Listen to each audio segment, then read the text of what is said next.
Hey everybody, this is Dave Dugdale, learningdslrvideo.com, in my backyard or side yard or what do you want to call it, and I'm testing ND filters. If you don't know, ND filters kind of like sunglasses for your lens. So you basically can put something up in front of your lens, makes it darker, so you can shoot at a lower f-stop number, let's say 2.8, so you have a really shallow depth of field. All right, I'm testing 6 ND filters ranging from the $50 Polaroid all the way up from the $500 Heliopan. $500 is a lot of money. Not quite sure how that works for 2 pieces of glass that are coated versus like a lens that I've bought from Canon that costs $350 that has 9 elements in it that are curved and polished. So not quite sure how $500 works. So I'm kind of hoping in this test that one of the ones in between or maybe even the lowest one will win, because that's a lot of money. All right, I'm going to be running through a bunch of different tests. The first one is going to be sharpness test. I'm going to be running through color shift. I'm going to see if ND filters are adding any sort of vignetting. I'm going to see what it does to your bokeh of your lens. So in this first test is sharpness, and it's one of the most important ones for me because if I buy like a $2,000 lens and I put an ND filter in front of it, and I love that lens because it's so sharp, and all of a sudden the lens gets dull because of the ND filter, I'm not going to really like the ND filter too much. So I've got 6 items to test. And if anyone doesn't pass this first test, I'm going to eliminate from the competition.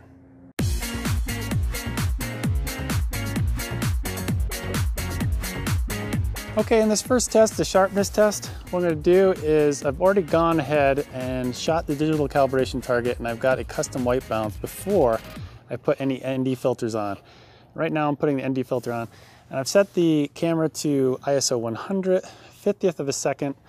And then what I'm doing here, and aperture 3.2, because that's the whole purpose of shooting with an ND filter, is you want to get a low f-stop number. And I didn't go to 2.8 because I know this particular lens is not super sharp in the corners. I'm going to be testing for both the corner and the center of the frame as well. So this first test, I'm going to set it ISO 100. And then I'm going to dial it in, and most of these I'm going to guess are going to have kind of in the mid-range because they all have a range of max to min of how much darkness they're adding. And then what I'm going to do is I'm going to bump up the ISO to 5000, which works okay on the 5D. It's probably something I wouldn't do because I have an overcast day here, so I have to bump the ISO up a bit more so I can go all the way to max to see how well the ND filter does at its maximum darkness.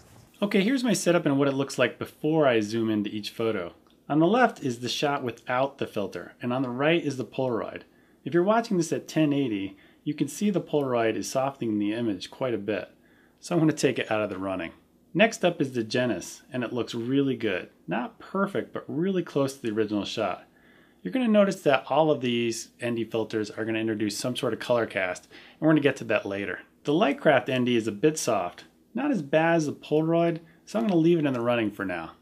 The Tiffin looks awesome, one of the best out of the bunch. Remember, I'm viewing the actual raw stills, while at best you're watching at 1080. Even some of you guys might be watching at 360 resolution, so keeping that in mind, I might be seeing things that you can't see. The Stingray looks really good, and so does the Heliopan. I would say the Stingray is slightly better than the Heliopan, but not as good as the Tiffin. So all these tests were done about right in the middle, so about 4 stops of darkness or attenuation to the light. And I did all these tests too at the darkest setting, the maximum setting, and I was getting pretty much the same results for sharpness.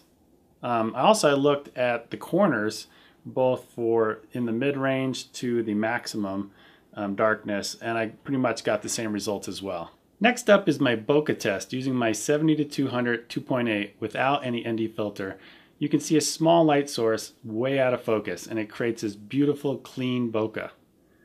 The Genesis adds some texture to the bokeh compared to the original, and the Lightcraft adds way too much texture. And at this point I just took the Lightcraft out of the running because it looked terrible. The Tiffin looks pretty much exactly the same as the Genesis. The Stingray looks really good, and the Heliopan is probably the best. Maybe that's why it's Philip Bloom's favorite ND filter. But the Tiffin and the Genesis are really good. Bokeh is really important here because the main reason you're putting an ND filter in front of your lens for video is so you can shoot like wide open basically. And when you shoot wide open, one of the results is you get bokeh. So if the bokeh doesn't look good, it's not good if your ND filter is adding a whole bunch of nasty texture to it. So I thought I'd be smart and try this next test. Didn't work out that well, but I'll explain what I did. Is I used a color chart, I cropped in on each one, and I white balanced after I put each ND filter on. And what my whole idea of the test was is to see if I could see color shift between these ND filters, just looking at the RGB parade, to see if I could see any difference. But since I white balanced before each one, they all look pretty good, so it wasn't a very good test. So what I did is use a white background, and then I looked at the RGB parade. But before I did these tests on each ND filter, I didn't white balance for each shot. All the ND filters seem to reduce the blue channel for some reason. Some of them a little bit more than others, but they all did it. Using the RGB curves, I can boost the blue channel back up again. The Genus is probably the only one that required an additional tweak to the green channel as well to make the color balance out. So it kind of sucks that they all introduce some sort of color cast, but you know, just as a standard practice, you probably carry around a gray card and white balance, custom white balance before you shoot outside with an ND filter. It's going to make matching your non-ND filter shots with your ND filter shots go a lot smoother in post. Next up, I wanted to test for vignetting for all the lenses that I'm going to use with this particular filter. I found that I had no vignetting issues with my 70-200 at 2.8. I didn't even notice any issues at 70mm on my Tamron 24-70 at 2.8. The issues came only at 24mm on my Tamron for both video and stills. The Genus was the best here, no vignetting found in the corners at all. The Tiffin was in second place and for some reason had a dark spot in the lower right hand corner but none of the other corners, which was really odd. The Stingray was the worst and the Heliopan was the second worst. Now when we look at stills, the Genus wins again for vignetting. And the Stingray looks really bad, and so does the Heliopan for stills. And yes, I shoot a lot of stills, so I don't want this ND filter to work for both video and stills.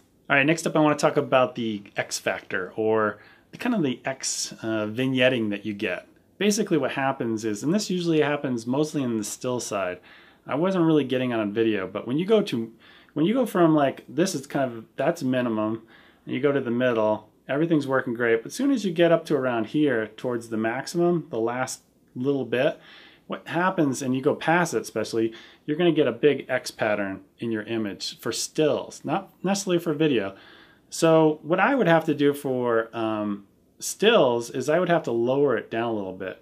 And take a look at this shot right here I did. I basically wanted to slow down the water. I composited myself in with a much faster shutter speed, but I wanted to, in this particular instance, if I went to the maximum setting, I got an X pattern over the water. And then what I did is lowered it until the X pattern went away, which is about a stop or so down from that. And then I was able to shoot about a 2-second exposure to make that water slow down a lot and create that kind of neat effect. All right, next up I want to talk about step-up rings. I got 2 in to review because I need one. All of these that I've reviewed are 82mm, which fits my Tamron 24-70. And then I have a 70-200, and that's mostly where I'm going to be using my ND filter, is between those two lenses. So I need to step up from 77 to 82. So basically, there's this one from, I think it's Bauer, and this one's from B+W. So these two step-up rings are very different in price. I think this one was really, really cheap, and this one was probably triple the cost. I'll put links in the show notes so you can find out. The cheaper one, when I thread it on to my 70-200, sounds kind of gritty, and I was like, ooh, it doesn't sound good. So I just stopped using it there altogether.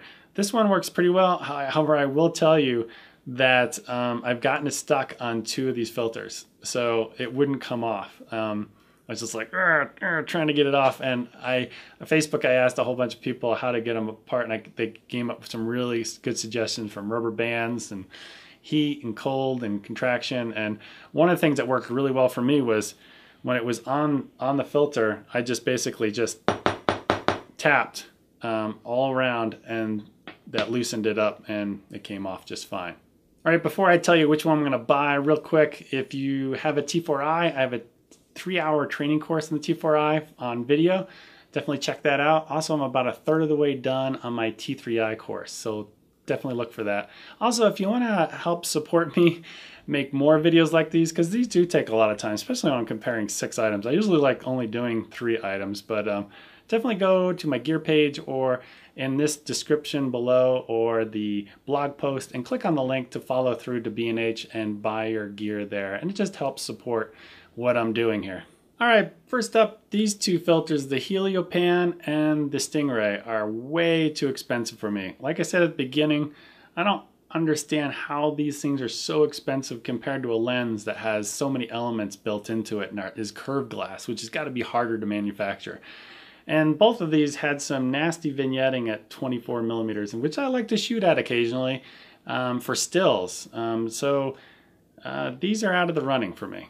All right, we're down to the last 2, the Genis and the Tiffin. The Genis is really good. It's really close to the Tiffin. They're both very close. If you can't afford the Tiffin, this is a great option. But for me, it wasn't quite as sharp. It was just a little bit off. Not much though.